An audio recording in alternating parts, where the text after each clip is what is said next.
Accidentes de tránsito y patologías propias de esta época del año están determinando una verdadera saturación de atenciones en lo que es el Hospital Cuyen, situación que comparten los efectores, el resto de los efectores públicos de salud, y también hay inconvenientes en los prestadores privados. Sobre esto se refería el subdirector del Hospital Cuyen, el doctor Chito. En las últimas semanas tenemos un aumento de la demanda de atención y aumento de demanda de atención de pacientes críticos, o sea que estamos trabajando realmente en cama caliente y tratando de colocar y acomodar un poco la estructura del hospital a esa demanda que es cada vez mayor. Se está trabajando al límite en relación a lo que es la capacidad para la demanda.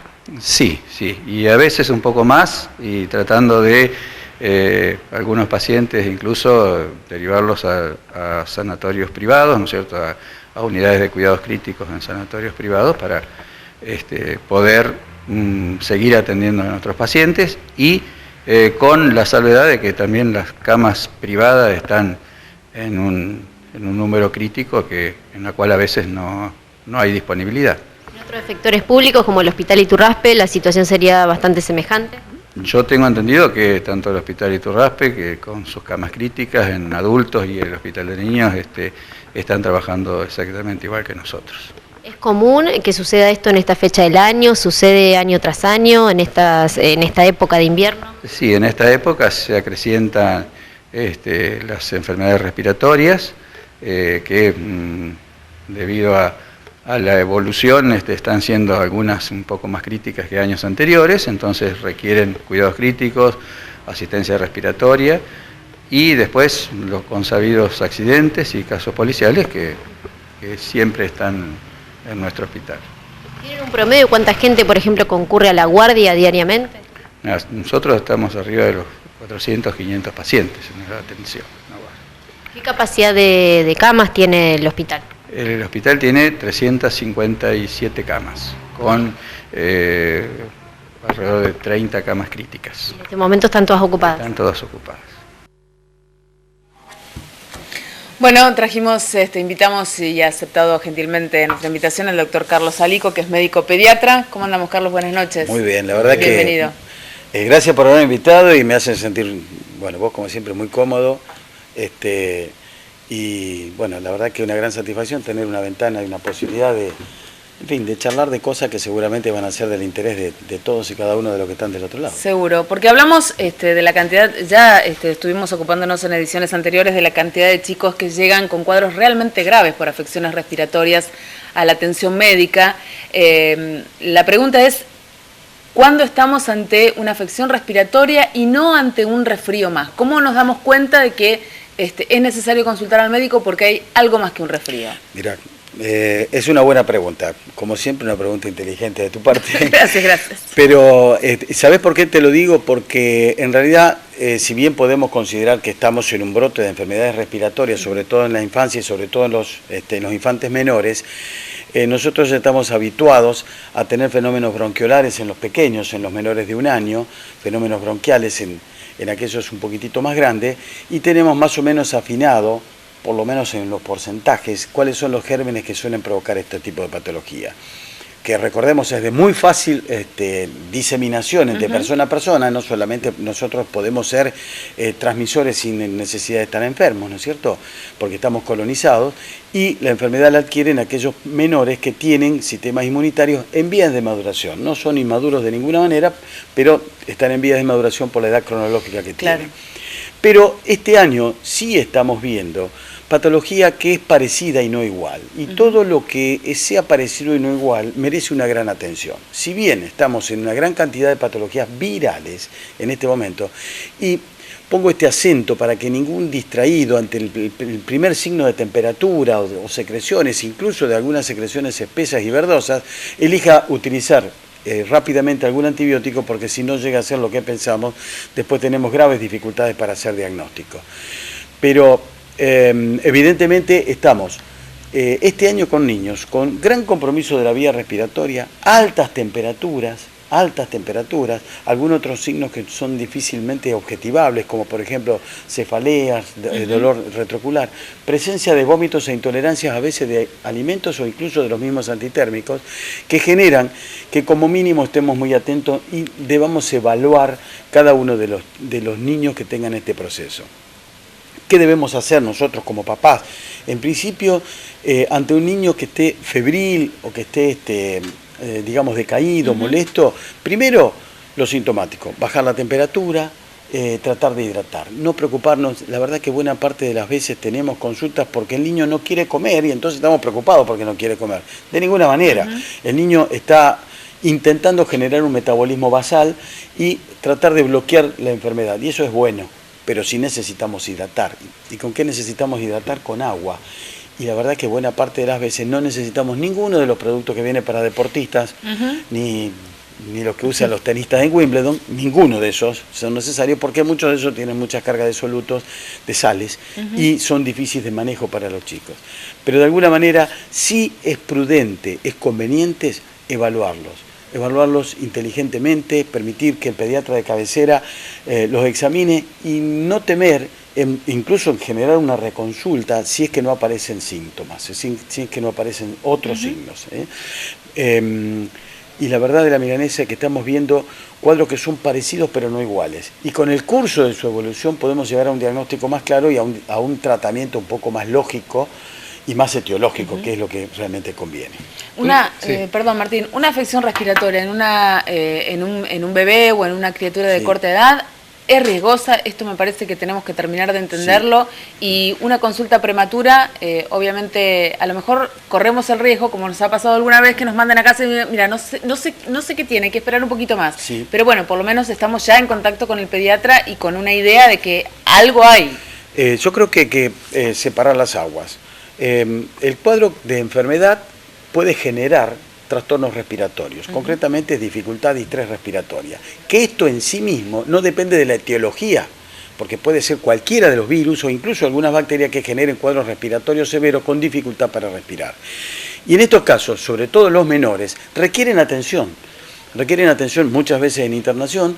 ¿Por qué? Porque los niños al esforzarse para respirar van agotando sus posibilidades, ¿no es cierto? O sea, y al llegar al agotamiento sobre todo, ¿saben qué? De lo accesorio, lo que no usamos cotidianamente, de los músculos accesorios, del diafragma, de los músculos intercostales en el bebé que son francamente inmaduros. Entonces, esos niños merecen ser asistidos precozmente, les diría yo. ¿Por qué? Porque son niños que al agotarse van a necesitar cuadros de atención intensiva tardíamente, que es lo que realmente uno trata de evitar. Estos en los más pequeños, ¿no es cierto? Naturalmente, luego estudiaremos el perfil virológico, el perfil bacteriológico, pero en principio la asistencia de sostén para mantener a estos niños, por sobre todas las cosas, termoneutralizados si fuese necesario, o sea, sin temperatura, y de la mejor forma evolutiva para tratar de evitar que los cuadros respiratorios generen cuadros más severos por agotamiento. Claro. Esto en el punto de vista dinámico, porque el bebé necesita poder intercambiar oxígeno y no lo puede hacer satisfactoriamente, entonces va profundizando su dificultad si es que no lo asistimos. Y en esto vale la pena rescatar que en los menores, en los lactantes, en los menores de 1 año, son los cuadros que más severamente se ven comprometidos, pero por las razones lógicas que todos conocemos, que está más que nada vinculada a la inmadurez inmunológica, la inmadurez pulmonar y la inmadurez de todos sus sistemas y órganos que son propios del niño, ¿no es cierto? Entonces, sí vale la pena generar una consulta, satisfacer o calmar nuestra angustia de alguna manera para decir, bueno, este niño está en condiciones de poder continuar su evolución en casa, o no. Y para eso debemos reconocer 2 o 3 signos de alarma que pueden generar como mínimo alguna suerte de orientación para papás. Nosotros no tenemos que, como papás, no médicos, hacer diagnóstico. Esto es decir, muchas veces le pregunta, doctor, ¿cuáles son los signos de una meningitis? Mirá, si vos lo ves así, consultá. Ese me parece que es lo lógico, lo que nosotros debemos saber, porque además esa personita es nuestro hijo y tiene una relación de afectividad absolutamente diferente y nos puede generar de alguna forma, quizás nos genera un compromiso emocional diferente. Pero si ese niño, vamos a ser claros, si está mal nos damos cuenta todos, si está bien también, pero esa gama de grises que hace a que el niño no esté del todo bien, esté febril y no podemos bajarle la temperatura, esté con dificultad para respirar, ese niño no puede estar en casa. Ahora, si está más o menos, pero no puede alimentarse o no puede dormir porque está con dificultad para respirar, merece una consulta rápidamente, ¿no es cierto? ¿Por qué? Porque ese niño está en riesgo de que puede profundizarse su cuadro respiratorio, ¿no es cierto? Hay algunas otras cosas que podemos como papás saberlas, porque de alguna manera nos permiten generar cosas rápidas. Generar cosas rápidas y saber hasta qué punto nosotros podemos hacer cosas en casa, y que de hecho podemos hacer muchas cosas en casa. Es decir, si yo tengo un niño con 40 grados de fiebre, antes de salir corriendo esta noche con 3 grados bajo cero, lo debo bañar, debo bajarle la temperatura. E incluso me permite razonar, me permite verlo de otra manera, un niño que mejora rápidamente, como para poder de alguna manera poder darle un antitérmico, poder de alguna forma razonar más fácilmente, como para poder hacer cosas útiles. ¿Usted cree, doctor, que los padres están educados culturalmente? Mira, es una cuestión hay una cuestión interesante. Nosotros tenemos la obligación de hacer docencia, nosotros me refiero a los pediatras, de hacer docencia en cada paciente. Evidentemente hay que reconocer que esta ventana genera la posibilidad de que mucha gente recuerde por lo menos cosas que sabe o cosas que creía saber, ¿no es cierto? Los papás deben estar informados.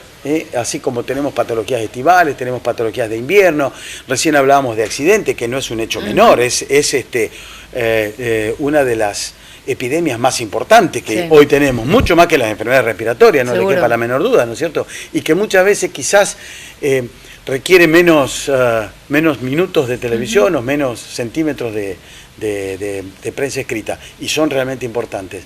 Yo creo que la docencia que nosotros podamos hacer, ustedes desde su ventana, nosotros desde la nuestra o en forma conjunta, me parece que es lo mejor que nosotros podemos brindarle a ese niño, que permitiéndoles informarse a los padres, a las personas que están a cuidado de los chicos, pueden hacer cosas o no hacer en determinado tipo de situaciones.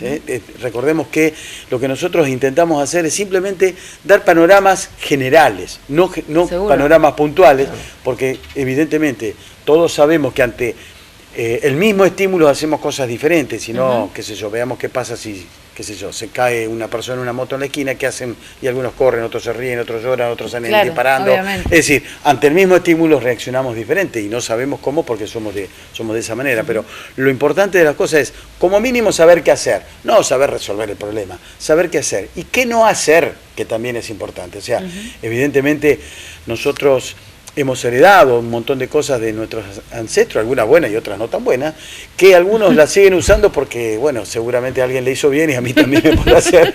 Entonces, en ese sentido tratamos de evitarla, o por lo menos sugerirlas, no hacerla, o por lo menos hacerla cuando descartamos algunas otras cosas, que es lo que realmente es importante para poder hacer. En las últimas semanas, autoridades sanitarias han reconocido que el nivel de vacunación antigripal no ha sido como los años anteriores. ¿Ustedes esto lo han notado en los niños que pertenecen a grupos de riesgo, tanto en el consultorio como en el hospital, Carlos? Sí, mira, en principio la verdad es que hemos tenido una discontinuidad en el aporte de vacunas. Esta es una situación real, hemos tenido baja cantidad de dosis y esto un poco generó consultas y reconsultas de algunos pacientes que a lo mejor se deben haber cansado. Pero la realidad es que el Ministerio fue absolutamente claro. Nosotros debemos regirnos por las pautas que da el Ministerio, porque por alguna razón epidemiológica las dan, ¿no es cierto? Es que no pasan por caprichos, pero dieron pautas de determinado tipo de edades que en aquellos chicos que van teniendo secuencia de controles pediátricas, seguramente lo están cumpliendo, y en aquellos mayores de 65 años que seguramente, bueno, también tomarán en cuenta la posibilidad de hacerlo. Y después tenemos esa otra franja etaria, la más grande quizás, la más importante, que no están previstos vacunaciones obligatorias a todos, pero sí a los grupos de riesgo. ¿Y quiénes son los grupos de riesgo? Naturalmente, aquellos que tienen enfermedades crónicas, aquellos que tienen enfermedades que pueden llegar a sumarse con la nueva patología gripal estacional y pueden llegar a tener enfermedades potencialmente graves. Claro. ¿O a quiénes otros? Fíjense ustedes que tampoco está tipificado, pero recae en el sentido común. Aquellos que están en contacto con familiares o pacientes inmunodeprimidos, ¿no es cierto? Y esos pueden ser aquellos que tengan enfermedades, los familiares deben vacunarse, aquellos compañeritos de escuela de niños que están inmunodeprimidos, por supuesto están digamos, sugeridos el personal de salud y el personal de seguridad. No así los docentes. Fíjense ustedes que de alguna manera la escuela es un ámbito propicio. Exactamente, es un lugar de contacto solamente a las mamás embarazadas o en aquellas puérperas con niños menores de 6 meses, pero de alguna manera, en todos aquellos casos donde hay personas de riesgo, deberíamos estar vacunados para tratar de evitar que seamos nosotros la fuente de traslado, la fuente de contagio de aquellos que seguramente están en riesgo. Si nosotros lo logramos, trasladar todas las dosis a todos los pacientes, va a estar re bueno, porque es lo que corresponde. Si nosotros no nos alcanzaron las vacunas, algo falló. Si a nosotros nos sobran las vacunas, seguramente también algo falló. La red de distribución, el aporte, la logística, nuestra prédica, nuestras comunicaciones, algo falló. Y nosotros en eso hoy no podemos fallar porque sabemos que las vacunas son caras, que enfermarse es caro, es costoso, ¿no es cierto? Y que también las inasistencias laborales o inasistencias escolares son caras para la sociedad. Seguro. Entonces, nosotros tenemos que elaborar estrategias para que de alguna manera tengamos la menor tasa de enfermedad posible y la mejor recuperación rápidamente posible con la utilización de medicación lógica, justa y necesaria. Esa es un poco la idea. Inclusive, bueno, por ahí insistían mucho con el tema del lavado de manos, la ventilación de los ambientes y demás cuando estaba en auge el tema de la gripe A. Fuimos dejando paulatinamente esas buenas costumbres, sobre todo cuando venimos de la calle y entramos a casa, cuando venimos de lugares donde hemos estado en contacto con mucha gente, cuando venimos del cine. Bueno, el alcohol en gel nunca está de más y siempre y es algo accesible, y si no hay alcohol en gel, del otro. Es lo mismo. Cualquiera. ¿Sabés cuándo tuvimos menos diarrea?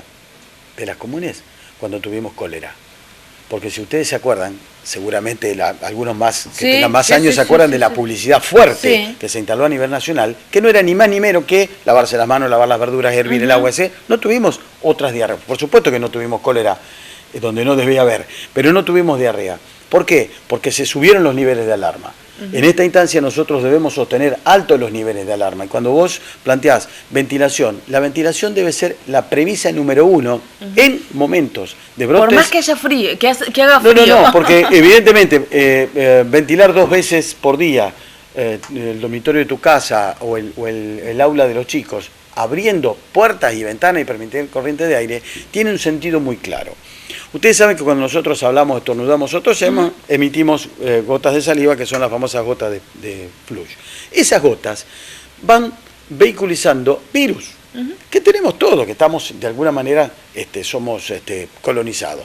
Pero ¿qué es lo que pasa? Nosotros, como nos intercambiamos permanentemente, bloqueamos con nuestro sistema inmunitario y de alguna manera no generamos enfermedad, no nos enfermamos y de alguna manera el virus, nuestro organismo se encarga de eliminarlo. Pero en quienes son más proclives a no poder defenderse, que son los inmunodeprimidos, y los niños que no son inmunodeprimidos, tienen un sistema inmunitario en vía de maduración, los reciben.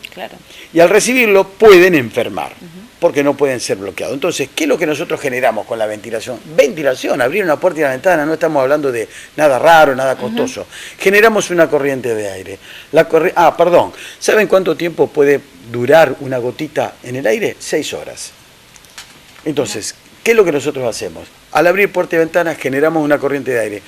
La gota se deposita y al caer prácticamente destruye en forma automática el germen que estaba vehiculizando. Entonces, indirectamente, con un método muy simple, muy entendible, muy lógico, muy de sentido común, es decir, y no hay que temer en que se enfríe, porque ¿cuánto podrá bajar en 5 minutos? Nada. La temperatura la podemos recuperar. Y luego, lo otro, el lavado de manos me parece lógico, y también, evidentemente, hay muchos países que la tienen bastante más clara que nosotros, aquellas personas que no deben estar sociabilizadas, porque están enfermas, Claro. no deben estar sociabilizados. Seguro. Y eso vale para las escuelas, vale para los trabajos, ¿no es cierto? Vale Hay que para tener las una actitud tareas. responsable, porque muchas veces en la escuela uno se encuentra con chicos que realmente Sí. deberían estar en su casa y no en la Sin duda, escuela. y eso vale para enfermedades respiratorias, para Seguro. enfermedades digestivas o para enfermedades eruptivas. Es decir, cortar la transmisibilidad, esto es importante. ¿Qué va a ser importante para nosotros? Fíjense ustedes, las vacaciones de julio. Los niños está bien, los niños siguen yendo al teatro, al cine y a otros lugares. Sí, pero ¿no es cierto? menos el contacto Pero es que menos tienen, el contacto. sí. ¿Qué Sin pasa duda. con la automedicación? Con la cantidad de publicidades que día a día enseñan de alguna manera o tratan de enseñar y hacer que se consuman esos productos a los padres que prefieren automedicar a los chicos? Veo que sos muy inteligente también para hacer preguntas. Y en realidad, yo siempre lo planteo, todos deberíamos tener a alguien que nos defienda. Y evidentemente no nos defiende, no tenemos a alguien que de alguna manera nos plantee que hay mucho impacto, mucho bombardeo publicitario para hacer determinado tipo de cosas o para consumir determinado tipo de cosas, que en muchas ocasiones no solamente no tiene efecto, sino que es nocivo. Y ustedes verán algunos notables locutores planteando que corte el síntoma, corte. No, señor, no se corta porque no es Claro. verdad. Es mentira, nos están mintiendo. Y porque nos están mintiendo hay que gritarlo y hay que decirlo, y le cueste a quien cueste, ¿no es cierto? O sea, evidentemente hay determinado tipo de cosas que tienen su genuina indicación, su genuina forma. Y hay determinado tipo de productos que están contraindicados a determinado tipo de edades, porque no le hacemos bien. ¿Me entienden? Y mucho menos generar la promesa de que con un tecito me voy a salvar Claro. de esta cosa extraordinaria. Y no es verdad. Por lo menos diga, mira, te tomás esto y te va a hacer mejor, te va a calmar un poco el dolor de cabeza, Claro. pero no me va a curar una enfermedad que no hay algo realmente eficaz hasta que no cumpla su ciclo evolutivo, ¿no es cierto? Entonces, es altamente probable que lo que vos estás planteando muy correctamente de la automedicación empeore o retrase la consulta que hubiese Claro. correspondido hacer. Cada cual es dueño de su vida, no es dueño de la vida de otros, aunque sea nuestro hijo. Esta es una realidad. Entonces, evidentemente, sabemos perfectamente, porque nosotros tenemos bastante claro cuáles son las cosas que podemos utilizar cotidianamente. Nadie te va a decir nada si te duele la cabeza y te tomaste, no sé, un paracetamol o una aspirina en los mayores. Nadie te lo va a decir porque es lógico que así sea, Claro. ¿no es cierto? Pero de alguna manera decir, mirá, qué sé yo tomé determinado tipo de producto porque Sí. le hizo bien a no sé quién o de alguna manera me dijeron la señora de la vuelta que lo tome, qué sé yo. Carlos, muchísimas gracias por haber aceptado esta invitación. Yo sigo con la premisa, con algo que me enseñó un viejo pediatra amigo que me dijo una vez: A ver. no se enferma quien quiere, sino quien Sí, puede. no, quien puede, es verdad. ¿Eh? Es verdad, y ¿Te tenés suena? buenos amigos vos. ¿Te suena? Sí, está fantástico. Muchas gracias. No, a ustedes por haber venido. Hasta la próxima. Vamos a una pausa, enseguida volvemos con más noticias. Ya venimos.